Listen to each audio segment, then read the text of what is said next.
3/4 mit-triq lesta tal-proġett li se jwassal is-servizzi ta' drenaġġ f'Wied iż-Żurrieq se jgħaqqad din iż-żona fil-qrendi man-Netwerk Nazzjonali ta' Drenaġġ.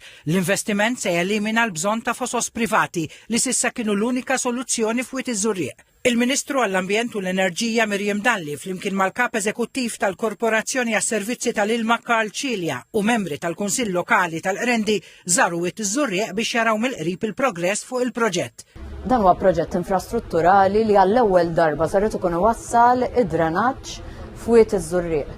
U allura ridna naċċertaw ruħna li x-xogħol li huwa pjuttost ikkomplikat isir malajr kemm jista' jkun. Għalhekk li għandna l-Korporazzjoni għas-Servizzi tal-Ilma bil-ħaddiema tagħha li qegħdin jaħdmu lejl u nar biex naraw li nżommu ma' dak it-timeline. Ix-xogħol qed isir matul il-ġurnata u bil-lejl b'koordinazzjoni sħiħa mal-komunità ta' Wied iż-Żurrieq biex il-proġett jitlesta qabel is-sajf.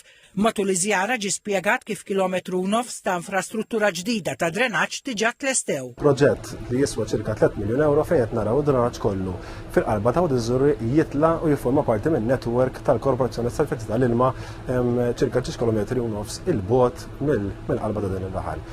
Il-proġett issa jkompli bl-iktar xogħol intensiv fejn il-Korporazzjoni għas-Servizzi tal-Ilma se tkun qed tgħaddi l-mejnijiet u s-servizzi ta' drenaġġ u l-ilma fil-qalba ta' Wied iż-Żurrieq. Jibda wkoll il-bini ta' żewġ pumping stations ta' drenaġġ li se jkunu mamra b'sensors u tamir elettroniku avvanzat tal manutenzjoni preventiva.